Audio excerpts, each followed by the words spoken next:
नमस्कार दोस्तों, के न्यूज में आपका स्वागत है। मैं हूं प्रबुद्ध चौहान और आप देख रहे हैं खास पेशकश मंदिर तैयार, मस्जिद का इंतजार।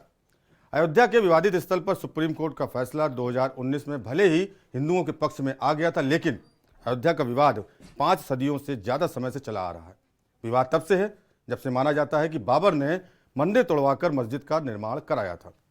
अयोध्या में विवाद की नींव करीब 400 साल पहले पड़ी थी, लेकिन पहली बार ये मामला अदालत की दहलीज पर 1885 में पहुंचा था। इसके बाद से एक एक कर हिंदू मुस्लिम पक्षकार आते गए और कानूनी दांवपेच में ये मामला उलझता ही चला गया। 1885 में अयोध्या का मामला पहली बार अदालत पहुंचा था। अयोध्या के राम मंदिर और बाबरी मस्जिद के मालिकाना हक के मामले में 9 नवंबर 2019 को सुबह 10:30 बजे सुप्रीम कोर्ट के चीफ जस्टिस रंजन गोगोई की अध्यक्षता वाली 5 जजों की विशेष बेंच ने फैसला सुनाया था।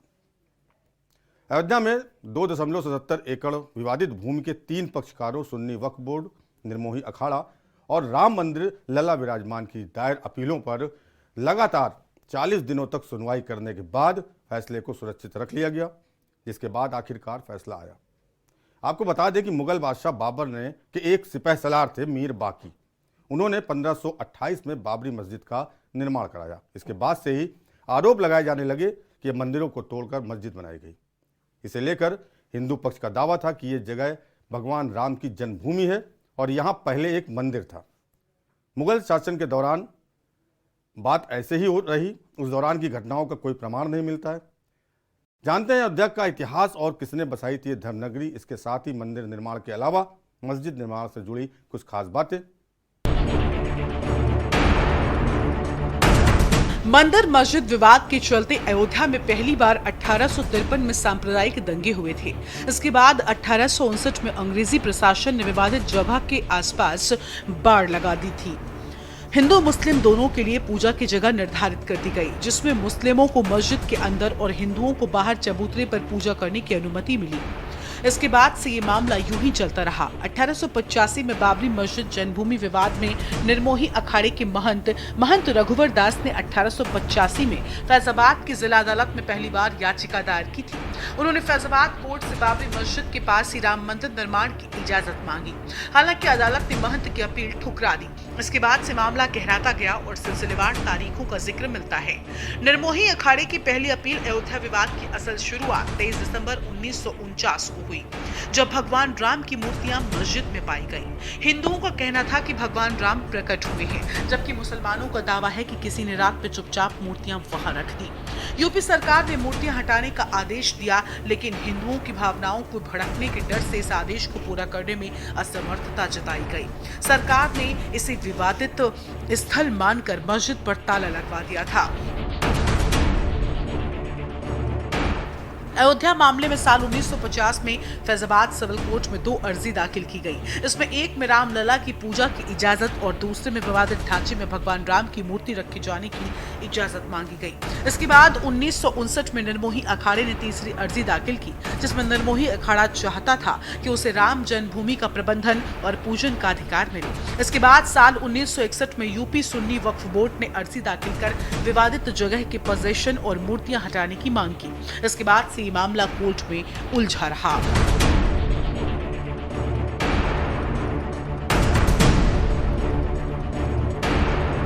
राम मंदिर निर्माण में कब क्या हुआ? जनवरी 2021 में मंदिर निर्माण के लिए खुदाई शुरू हुई। मार्च 2021 में खुदाई का काम पूरा हुआ। अप्रैल 2021 से नींव भराई का काम। सितंबर 2021 में नींव भराई का काम पूरा। सितंबर 2021 में टावर क्रेन लगाई गई। सितंबर 2021 में राफ्ट का काम शुरू हुआ। नवंबर 2021 में राफ्ट का काम पूरा हुआ। नवंबर 2021 में आधारशिला रखने का काम शुरू हुआ। मार्च 2022 में आधारशिला रखने का काम पूरा हुआ। जनवरी 2022 मंदिर के खंभे रखने का काम शुरू हुआ। उसके बाद भीम के पत्थर रखे जाने लगे, फिर स्लैब स्टोन। मंदिर की छत और गुंबद का काम अगस्त 2023 में पूरा हुआ। मंदिर की ऊंचाई 141 फीट से बढ़ाकर 161 फीट हो गई। डिजाइन के 3 और गुंबद जोड़े गए। खंभों की संख्या 160 से बढ़ाकर 366 हो गई। मंदिर के आर्किटेक्ट चंद्रकांत सोमपुरा है।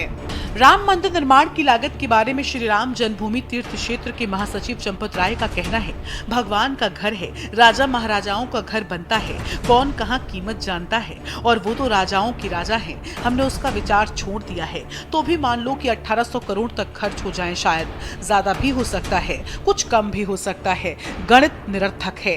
चंपत राय कहते हैं, इंजीनियरिंग के काम में प्रतिशत का कोई अर्थ नहीं है, हर चीज टेम्पल का हिस्सा है। प्लिंथ बन चुकी है, प्लिंथ मतलब मंदिर की कुर्सी, उसके ऊपर पत्थरों की 8 लेयर आ चुकी है, बहुत काम हो गया है और अगले साल तक भूतल ग्राउंड फ्लोर कंप्लीट हो जाएगा। कंप्लीट मतलब 350 फीट लंबा, 250 फीट चौड़ा और 20 फीट ऊंचा एक फ्लोर तैयार हो जाएगा। ग्राउंड फ्लोर बहुत बड़ा काम है। चंपत राय कहते हैं, कुर्सी ऊंची करने का पत्थर ग्रेनाइट है, वो तेलंगाना और कर्नाटक से आ रहा है। 17,000 पत्थर आ रहे हैं। एक पत्थर का साइज 5 फीट लंबा, 2.5 फीट चौड़ा, 3 फीट ऊंचा और ग्रेनाइट की कुर्सी बनाने के बाद जो मंदिर के पत्थर हैं वो राजस्थान के भरतपुर जिले का बसीपुर गांव है। वहां की पहाड़ियों का हल्के गुलाबी रंग का बलुआ पत्थर कहलाता है और मकराना का सफेद मार्बल है। बौद्ध साहित्य में साकेत और अयोध्या धाम का नाम साथ साथ मिलता है, जिससे दोनों के भिन्न अस्तित्व के बारे में जानकारी मिलती है। रामायण में अयोध्या का उल्लेख कौशल जनपद की राजधानी के रूप में ही किया गया है। पुराणों में इस नगर के संबंध में कोई विशेष उल्लेख नहीं मिलता। तो वहीं राम के जन्म के समय ये नगर अवध वर्तमान में अयोध्या नाम से जाना जाता है। अयोध्या में इसी स्थान पर एक मस्जिद बनवाई गई थी, जिसे हिंदू अपने आराध्य देव भगवान राम का जन्म स्थान मानते हैं। कहा जाता है कि मुगल राजा बाबर के सेनापति मीर बाकी ने यहाँ मस्जिद बनवाई थी, जिसे बाबरी मस्जिद के नाम से जाना जाता था। बाबर 1526 में भारत आया। 1528 तक उसका साम्राज्य अवध वर्तमान अयोध्या तक पहुंच गया। इसके बाद करीब 3 सदियों तक के इतिहास की जानकारी किसी भी ओपन सोर्स पर मौजूद नहीं है। अयोध्या और साकेत दोनों नगरों को कई विद्वानों ने एक ही माना है। कालिदास ने भी रघुवंश में दोनों नगरों को एक ही माना है, जिसका समर्थन जैन के साहित्य में भी मिला है। कनिंगम में भी अयोध्या और साकेत को एक ही नगर में समीकृत किया गया है। वहीं इसके उलट विभिन्न विद्वानों ने साकेत को भिन्न भिन्न स्थानों से समीकृत किया है। बता दें कि बौद्ध ग्रंथों में भी अयोध्या और साकेत को भिन्न भिन्न नगरों के रूप में प्रस्तुत किया गया। वहीं वाल्मीकि रामायण में अयोध्या को कौशल की राजधानी बताया गया, जिसके बाद संस्कृत ग्रंथों में साकेत से मिला दिया गया है। अयोध्या गंगा के किनारे स्थित एक छोटा गांव या नगर बतलाया गया है। वहीं साकेत उससे भिन्न एक महानगर था, इसलिए किसी भी दशा में ये दोनों एक नहीं हो सकते। अयोध्या घाट और मंदिरों की एक धर्मनगरी है। हर साल लाखों श्रद्धालु यहाँ दर्शन करने पहुँचते हैं। बता दें कि रामायण की कथा में सरयू अयोध्या से होकर बहती है, जिसे दशरथ की राजधानी और राम की जन्मभूमि माना गया है। सरयू नदी के किनारे 14 प्रमुख घाट हैं। इनमें गुप्त द्वार घाट, कैकई घाट, कौशल्या घाट, पापमोचन घाट, लक्ष्मण घाट आदि विशेष उल्लेखनीय है। मंदिरों में कनक भवन सबसे सुंदर है। 9 नवंबर 2019 के सुप्रीम कोर्ट के फैसले ने अयोध्या में राम मंदिर के निर्माण का रास्ता साफ किया था। सुप्रीम कोर्ट ने अपने फैसले में मुसलमानों को 5 एकड़ जमीन आवंटित करने को कहा था, जहां पर वो एक मस्जिद बना सके। ये जमीन अयोध्या शहर से 26 किलोमीटर दूर धन्नीपुर नाम के गाँव में ही दी गई। कैसी होगी धन्नीपुर में बनने वाली मस्जिद और क्या हो रही है तैयारियां, आपको दिखाते हैं। हमारे पास अप्रूवल आ जाता है तो हमारी कोशिश होगी, जो कि मुझे मुश्किल लग रहा है आज की तारीख में, 26 जनवरी की जो बात कही गई थी, क्योंकि उस दिन आइन यानी कॉन्स्टिट्यूशन की नींव रखी गई थी इस मुल्क की, तो बेहतर हो हम उस दिन रखें। पर हम ऐलान कर रहे हैं कि कोई बड़ा फंक्शन नहीं होगा, क्योंकि हमारे यहाँ इस्लाम में जो भी शरह जो जुरिस्प्रूडेंस है उसमें कोई भी मस्जिद के फाउंडेशन के लिए, तामीरी काम के लिए कोई बड़ा फंक्शन नहीं होता। जो परियोजना पेपर पर तैयार की गई उसके मुताबिक 23,507 वर्ग मीटर की जमीन में एक मस्जिद, एक अस्पताल, एक बेसमेंट, एक म्यूजियम और एक सर्विस ब्लॉक बनना है। अस्पताल 200 बेड का होगा। मस्जिद में 2000 नमाजियों की संख्या और म्यूजियम में 1857 स्वतंत्रता संग्राम की थीम पर बनाया जाएगा। वो मौलवी अहमदुल्लाह शाह को समर्पित होगा। फिलहाल जमीन पर पहले से ही एक मजार भी मौजूद है। जमीन को आर्किटेक्चरल ड्राइंग और नक्शा बनाकर अयोध्या डेवलपमेंट अथॉरिटी के पास जमा किया गया, लेकिन कोविड की वजह से शुरुआती दिक्कतें हुई। बाद में प्राधिकरण की तरफ से एनओसी के लिए कहा गया। अब फायर की एनओसी ट्रस्ट को मुहैया करानी है, जिसमें एक चुनौती ये है कि 5 एकड़ जमीन का रास्ता सिर्फ 4 मीटर चौड़ा है, उसे और चौड़ा करने की जरूरत है। हालांकि उस दिशा में काम शुरू हो चुका है। इस निर्माण कार्य के लिए इंडो इस्लामिक कल्चरल फाउंडेशन मस्जिद ट्रस्ट के पास अब तक महज 35 लाख रुपए इकट्ठा हुए हैं। इस्लाम में कहा जाता है कि मस्जिद इलाके के लोग बनाते हैं और फाउंडेशन का कहना है कि कुछ लोग मस्जिद के लिए पैसे देने के लिए सामने आए हैं। अभी तक कोई बड़ी क्राउड फंडिंग नहीं की गई है, लेकिन पहले फर्रुखाबाद में पैसे जुटाने की कोशिश की गई थी और 10 लाख रुपए जुटाए गए थे। ट्रस्ट का कहना है कि निर्माण कार्य के लिए सभी अनुमति मिलने के बाद भी पूरे हिंदुस्तान से फंडिंग के लिए एक रोड मैप तैयार हो रहा है। काम शुरू करने की जो डेट है मैंने बहुत स्पेसिफिकली कहा था हमारे पहले की भी बातचीत में, जिस तरह से भी कोट किया गया हो, कि नक्शा पास हो जाए, जो अभी अख्तर साहब ने भी कहा, उसका पूरा प्रोसीजर है, सॉइल टेस्टिंग होगी, नक्शा हम सबमिट करेंगे। ट्रस्ट के लोगों का ये मानना है कि 1857 का पहला स्वतंत्रता संग्राम हिंदू मुस्लिम साझा संघर्ष की मिसाल है और अवध का इलाका इस संघर्ष की ही मिसाल का अहम हिस्सा था। ट्रस्ट उस विरासत को म्यूजियम में प्रदर्शित करना चाहता था, इसलिए भी इस म्यूजियम को अंग्रेजों को हराने वाले अवध के मौलवी अहमदुल्लाह शाह को समर्पित करने की योजना है, जिन्होंने लखनऊ के चिन्हट में हुई जंग का नेतृत्व किया था। ट्रस्ट के सचिव अतहर हुसैन का कहना है कि राम मंदिर और दी गई 5 एकड़ जमीन की तुलना करना मुनासिब नहीं है। ये जरूरी नहीं है। राम मंदिर और उससे जुड़ी तैयारी है, वो लंबी तैयारी है और नवंबर 2019 की बात ये बताया गया कि 5 एकड़ जमीन मिलेगी और उसे साल भर के बाद ये प्रोजेक्ट का प्रपोजल बना तो राम मंदिर के लिए जो कैंपेन या जो जोश है वही इसमें देखने को मिलेगा। हमारा मकसद है कि वहां पर एक चैरिटी लेवल का अस्पताल लाना और मस्जिद के लिए जमीन दी गई है तो वो तो बननी ही है।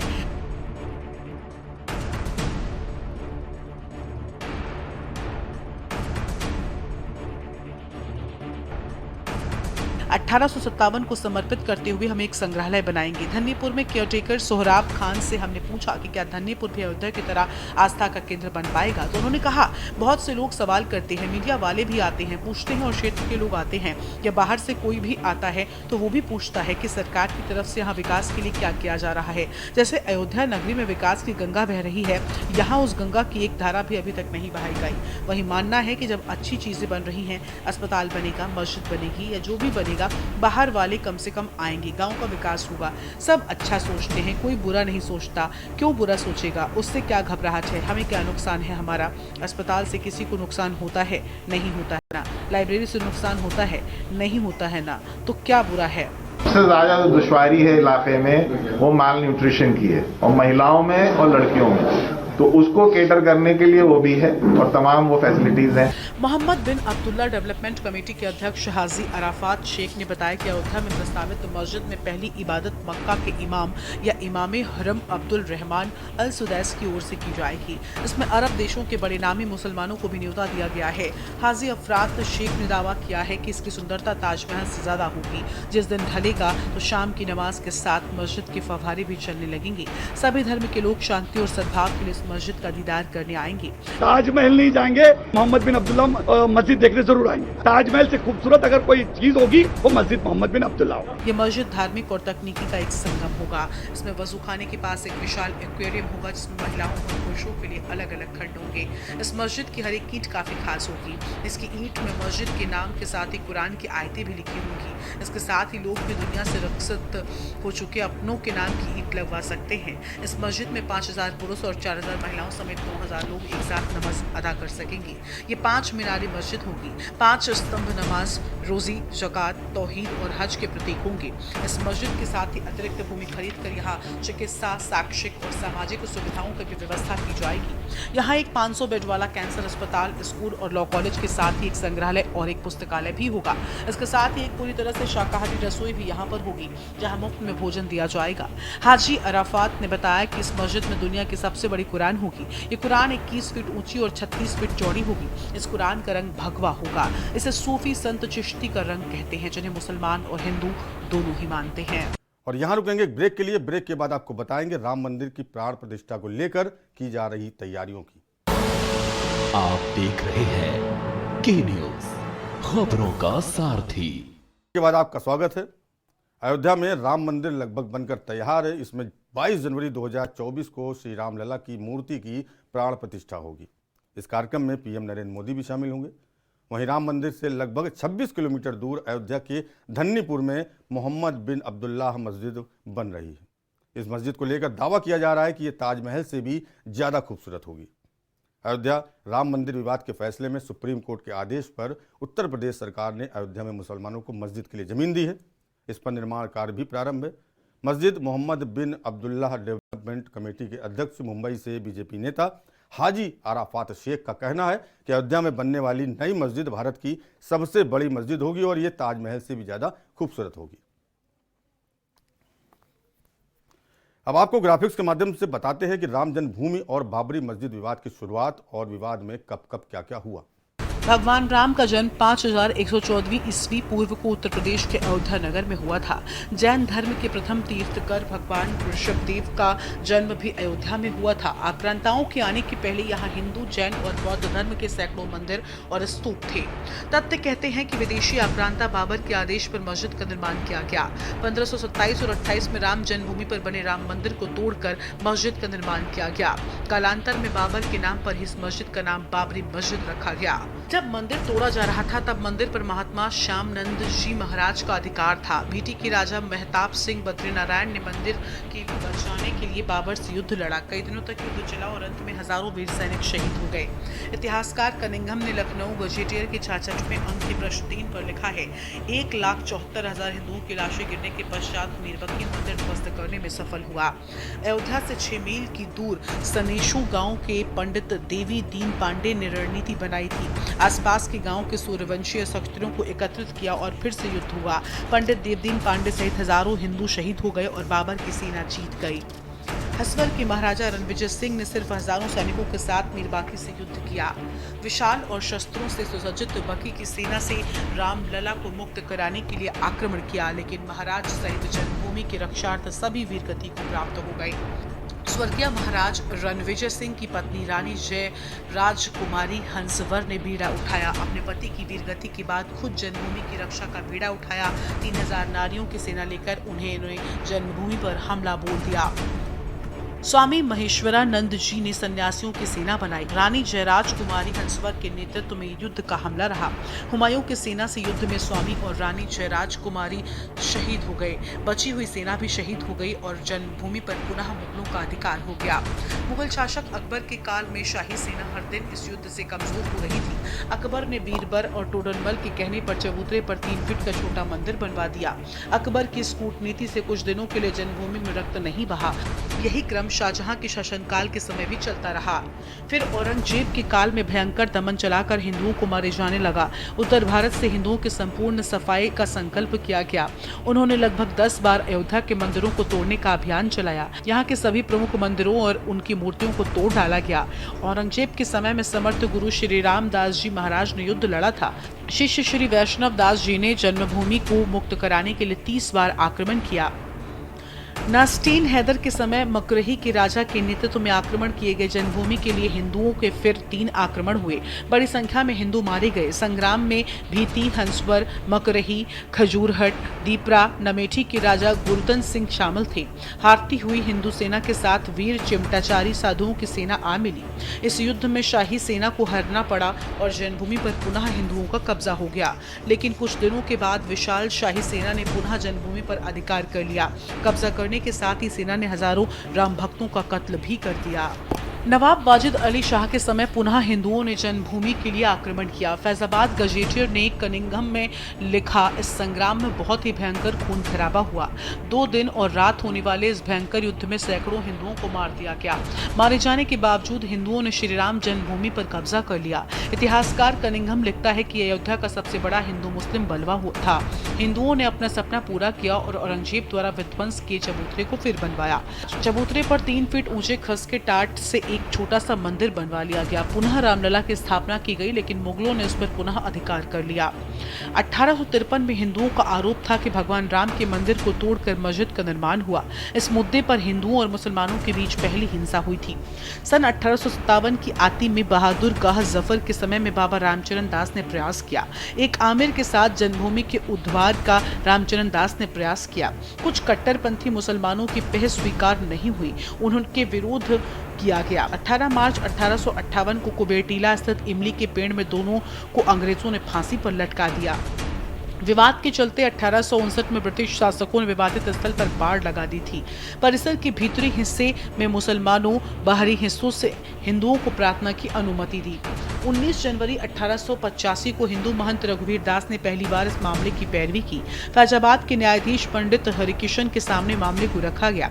मामले में कहा गया कि मस्जिद की जगह पर मंदिर बनवाना चाहिए, क्योंकि वो स्थान प्रभु श्री राम का जन्म स्थान है।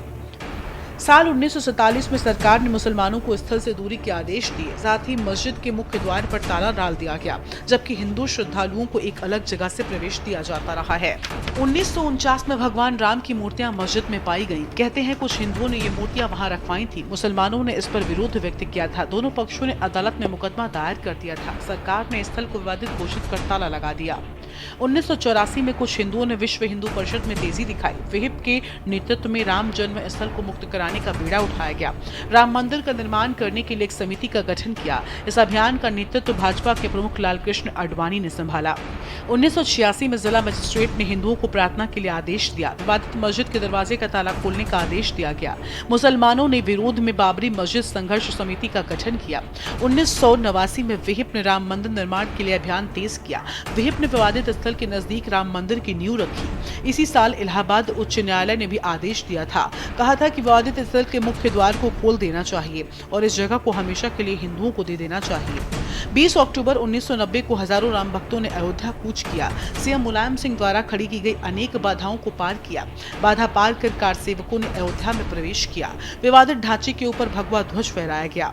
2 नवंबर 1990 को मुलायम सिंह ने कार सेवकों पर गोली चलवाने का आदेश दिया। इस गोलीकांड में सैकड़ों राम भक्तों ने अपने जीवन की आहुतियां दे दी। सरयू का तट राम भक्तों की लाशों से पट गया था। हत्याकांड के बाद अप्रैल 1991 को मुलायम सिंह को इस्तीफा देना पड़ा।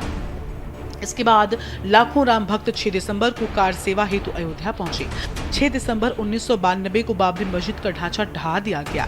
ढांचा ढहने के परिणाम स्वरूप देश भर में दंगे हुए। विश्व हिंदू परिषद के नेता अशोक सिंघल के खिलाफ मुकदमा दर्ज हुआ। आडवाणी, पूर्व सीएम कल्याण सिंह, मुरली मनोहर जोशी पर भी मुकदमा हुआ। एमपी की पूर्व सीएम उमा भारती सहित 13 नेताओं के खिलाफ भी मुकदमा हुआ। तो देखा आपने किस तरह से सदियों पुराने इस विवाद का अंत हुआ और इसका अंत 2019 को हो गया। इसके बाद मुस्लिम समुदाय के लिए मस्जिद बनाने के लिए सरकार द्वारा जमीन दी गई। जहां एक और मंदिर निर्माण का कार्य प्रगति पर है तो वहीं मस्जिद के निर्माण का काम भी शुरू है। कुल मिलाकर सदियों पुराने विवाद का पटाक्षेप हो गया और दोनों समुदायों के बीच खिंची लकीर का भी अंत हो गया। खास पेशकश मंदिर तैयार, मस्जिद का इंतजार। फिलहाल इतना ही। देश और दुनिया की बाकी खबरों को देखते रहिए के न्यूज़ इंडिया और मुझे दीजिए इजाजत। नमस्कार।